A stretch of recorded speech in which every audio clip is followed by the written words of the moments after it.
Hello guys, welcome to my channel Fatibas kitchen and vlog. বন্ধুরা, আজ হচ্ছে চতুর্থীর সন্ধ্যা। দেখো, আমি তোমাদের সাথে কথা বলতে বলতে স্টার্টিংয়েই কিন্তু চলে এসেছি। প্রথমেই ভীষণ সুন্দর লাইটিং দেখতেই পাচ্ছ। আমার ছেলেটা ঘুমিয়ে গেছে, তো বাবার কোলে আছে। আমরা প্রথম আজকে যাব সাউথে সিংহি পার্ক দেখতে। তার কারণ এত বৃষ্টি হচ্ছে যে একদমই কিন্তু ঠিকঠাক ঠাকুর দেখতে পাচ্ছি না এবং বেরোতে পারছি না। কিন্তু বাবু ক্লান্ত হয়ে গেছে, কারণ আজকে আমরা সারাদিনই প্রচণ্ড ঠাকুর দেখেছি। আসলে আজ সকাল থেকেই শোভাবাজার, শ্যামবাজার, গিরিশ পার্ক অনেক অনেক জায়গাতে ঠাকুর দেখা হয়েছে, যে কারণেও ক্লান্ত হয়ে গেছে। অ্যাকচুয়ালি বৃষ্টির জন্য ঠিকঠাক ঠাকুর দেখতে পাচ্ছি না, যে কারণে কি এখন রাত হওয়া সত্ত্বেও কিন্তু আমরা চলে এসেছি ঠাকুর দেখতে। এবং এখানকার ডেকোরেশন এত সুন্দর হয়েছে প্রত্যেকবারের মতো, এবারও কিন্তু প্রতিমা ভীষণ সুন্দর হয়েছে এবং তার সাথে ডেকোরেশন খুব ভালো হয়েছে। তবে প্রচণ্ড ভিড়, ভীষণ ঠেলাঠেলি, সবাই কিন্তু ভিডিওগ্রাফি করতে ব্যস্ত, যে কারণে ভীষণ ঠেলাঠেলি হচ্ছে। ফটো ভিডিও করার জন্য তো সবাই ব্যস্ত থাকবে পুজোর সময়, এটাই স্বাভাবিক। তো যাই হোক, দেখো প্রতিমার মুখটা কিন্তু ভীষণ সুন্দর হয়েছে, আর ওপরের আকাশটা আমার খুব পছন্দ হয়েছে। প্যান্ডেলটার ডেকোরেশন ভীষণ সুন্দর হয়েছে। তোমাদের কেমন লাগছে এই প্যান্ডেলটা অবশ্যই জানিও।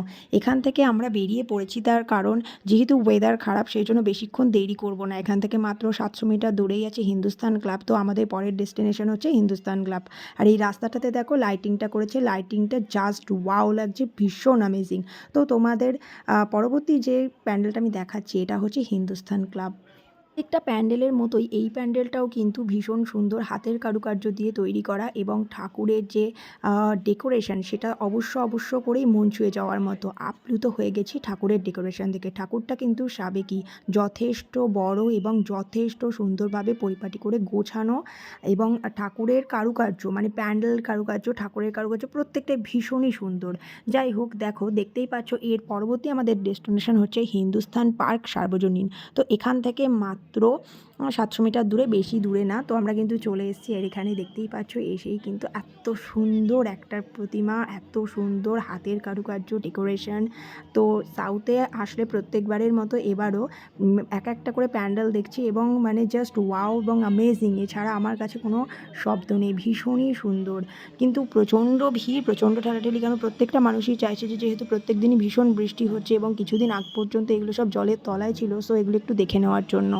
দেখতেই পাচ্ছ বন্ধুরা, এখানে কিন্তু মোষটা দেখো, মহিষ যেটা, সেটা কিন্তু ভীষণই বড়। একটা মহিষের ওপর কিন্তু ঠাকুর বসে আছেন। আর এই যে মহিষটা, এর মাথাটা দেখো, এটা কি ভয়ঙ্কর বানিয়েছে। ঠাকুরের ডেকোরেশন ভীষণ সুন্দর, মনে হচ্ছে এক মুহূর্ত দাঁড়িয়ে থেকে দেখি। কিন্তু এত পরিমাণে মানুষের ভিড়, এত নতুন নতুন মোবাইল, কোনটা ছেড়ে যে কোনটা দেখবো সেটাই বুঝতে পারছি না। মানুষের মোবাইলও হয়েছে এখন সত্যি, যেমন ভিড়, প্রত্যেকে চাইছে যে আমরা ভিডিও করব, প্রত্যেকে চাইছে আমরা ফটো তুলব, আর সেই রকম ঠেলাঠেলি, প্রচণ্ড ভিড় এক কথায় বলতে গেলে। যাই হোক, দেখো এরপরে আমরা যে ঠাকুরটা দেখছি, সেটা কিন্তু একটা নর্মাল ঠাকুর। নর্মাল বলতে ছোট ছোট প্যান্ডেলগুলো, আমি বারবারই বলেছি, কলকাতার যে ছোট পুজো, সেটা আমাদের ওখানকার কিন্তু বড় পুজো। তো বড় বড় ঠাকুরের যে প্যান্ডেল, সেগুলো দেখতে গেলে রাস্তাতেই এরকম ছোট্ট ছোট্ট প্যান্ডেলগুলো পড়ে, যেগুলো কিন্তু ভীষণ সুন্দর। আর এর পরবর্তীতে আমাদের যে ডেস্টিনেশন, সেটা হচ্ছে বালিগঞ্জ কালচারাল অ্যাসোসিয়েশন। তো আমরা সেখানে যাব, তার আগেই কিন্তু দেখতে পাচ্ছ এরকম সুন্দর একটা লাইটিং, আর ভীষণই ভালো লাগছে। সারাটা রাস্তাতে মানুষের ঢল, তার সাথে ভীষণ সুন্দর আলোর কারুকার্য, আলোর ঝলকানি, আলোর রোশনাই, সব মিলিয়ে কলকাতা অপূর্ব রূপে সেজে ওঠে এই সময়। প্রত্যেক বছরের মতো এবছরও তার কোনো ব্যতিক্রম নেই।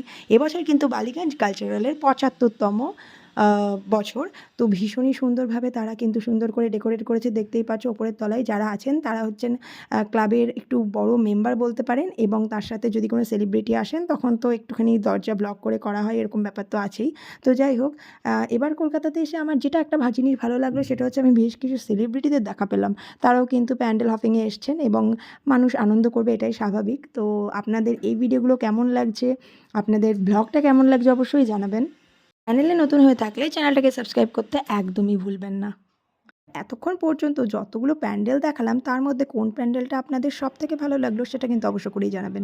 যদি আমার ভিডিওগুলো বেশ কিছুটা লেট আপনাদের কাছে পৌঁছচ্ছে, তার কারণ আমি বেশ কিছু পার্সোনাল কাজে ব্যস্ত ছিলাম, যে কারণে ভিডিওগুলো কিন্তু এডিট করার সময় পাচ্ছিলাম না। যাই হোক, তো আপনাদের কোন ভিডিওটা, কোন ফটোটা ভালো লাগলো, কোন প্যান্ডেলটা ভালো লাগলো, কোন জায়গাটা ভালো লাগলো, অবশ্য করে কিন্তু জানাবেন।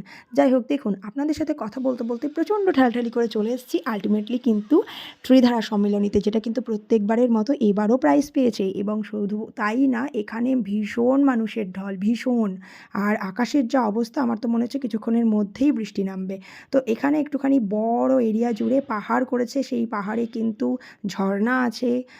তবে হ্যাঁ, ওই একটা জিনিস যেটা হচ্ছে মানুষের প্রচণ্ড ভিড়, সেটা তো থাকবেই। এখানে আবার সাধু সন্ন্যাসী করেছেন যারা কিন্তু মানুষ মানে সেজে নিয়ে তারা কিন্তু এখানে মানে চিত্রটার সাথে আরও সুন্দর করে ফুটিয়ে তুলছে বিষয়টাকে, যেটা কিন্তু বেশ ভালো লাগছে। তো এখানকার ডেকোরেশন আপনাদের কেমন লাগছে সেটা কিন্তু আপনারা অবশ্যই কমেন্ট করে জানাবেন। আর এই যে প্যান্ডেলটা দেখছেন, এটার প্রত্যেকটা দেওয়ালে কিন্তু নিখুঁতভাবে চিত্রিত হয়েছে প্রত্যেকটা প্রতিচ্ছবি। এর কারুকার্যগুলো জাস্ট অনবদ্য, আপনারা নিখুঁতভাবে দেখুন। আমি চেষ্টা করছি যতটা সম্ভব ফুটিয়ে তোলার। পুরোনো দিনের একটা মন্দিরকে ফুটিয়ে তোলা হয়েছে, যেটা কিন্তু পাহাড়ের গায়ে অবস্থিত এবং সেখানে বিভিন্ন রকমের দেবদেবী রাখা হয়েছে। একটা বড় অজগর সাপ বানানো হয়েছে। তো যাই হোক, এর পরবর্তী যে ডেস্টিনেশন সেটা হচ্ছে দেশপ্রিয় পার্ক। একটা কথা অবশ্য করেই বলতে হবে, ত্রিধারা থেকে বেরোনোর পরেই কিন্তু আমরা আটকে গেছি এবং আধ ঘন্টা বলবো না, প্রায় 40 মিনিট আমরা কিন্তু বৃষ্টির জন্য আটকে ছিলাম। আর এখন দেশপ্রিয় পার্কে কোনো রকম ঢুকে এসে কিন্তু এখানেও আটকেই আছি। এখন প্রায় রাত 11:15 মতো বাজে এবং ভাবছি যে কখন বৃষ্টিটা থামবে আর আমরা ম্যাডক স্কোয়ারটা দেখব। ম্যাডক স্কোয়ারটা দেখে তারপরে কিন্তু রওনা দেব, তার কারণ রাত অনেকটাই হয়ে গেছে। আর যেহেতু বললাম আজকে সকালে শ্যামবাজারের দিকটা পুরোটা কভার করেছি, সো ওই জন্যই আরও একটু। তো আপনাদের এই প্যান্ডেলটা কেমন লাগছে সেটা কিন্তু আপনারা অবশ্য করেই জানাবেন। এটা একটা নৌকোর আদলে করেছে, মানে একটা নৌকো না, সরি, একটা জাহাজের আদলে করেছে। ভীষণ বড় একটা জাহাজ, যেটা আমি আপনাদের দূর থেকে ভিশন নিয়ে দেখাচ্ছি। আর তারপরে এখান থেকে বেরিয়েই কিন্তু বাইরে লাইটিং রয়েছে, এরকম সুন্দর করে পুরো রাস্তাটা লাইটিং করা। বৃষ্টির পরে লাইটগুলো একটুখানি ডিস্টার্ব হচ্ছে, বোঝা যাচ্ছে সেটা। আর আমরা এইবারই চলে যাচ্ছি ম্যাডক স্কোয়ারে, কারণ ম্যাডক স্কোয়ার হচ্ছে প্রেমের জায়গা। এই জায়গাটাতে যদি না আসি তাহলে কিন্তু অ্যাকচুয়ালি সাউথ আসার মানেই হয় না। তাই প্রত্যেকবারের মতো এবারও তার ব্যতিক্রম নেই, চলে এসেছি ম্যাডক স্কোয়ার। সো বন্ধুরা, ম্যাডক স্কোয়ার এসে আপনাদের কেমন লাগছে সেটা কিন্তু আপনারা জানান অবশ্য করেই। আর প্রত্যেকবারের মতো এবারও লাইটিংয়ের কিন্তু ঝা চকচকে একটা ব্যাপার আছে। আর প্রতিমা প্রত্যেকবারের মতো এবারও সাবেকি, কিন্তু ভীষণই বড়। এখানকার ঠাকুর অনেকটা উঁচু হয়, অনেকটা বড় একটা ঠাকুর হয়। যাই হোক, আপনাদের ভিডিওটা কেমন লাগলো অবশ্যই কমেন্ট করে জানাবেন। আপনাদের সাথে কথা বলে আমার প্রত্যেকবারের মতো এবারও ভীষণ ভালো লাগছে। তো বেরিয়ে পড়েছি, এবার ফিরে যাব হোটেলে। তো দেখা হচ্ছে পরের ভিডিওতে। ততক্ষণ পর্যন্ত স্টে টিউনড। অবশ্য করেই ভালো থাকবেন, সুস্থ থাকবেন, খুব ভালো থাকবেন আমার ভিউয়ার্সরা। আপনারা খুব ভালো থাকলে আমার খুব ভালো লাগে। টাটা।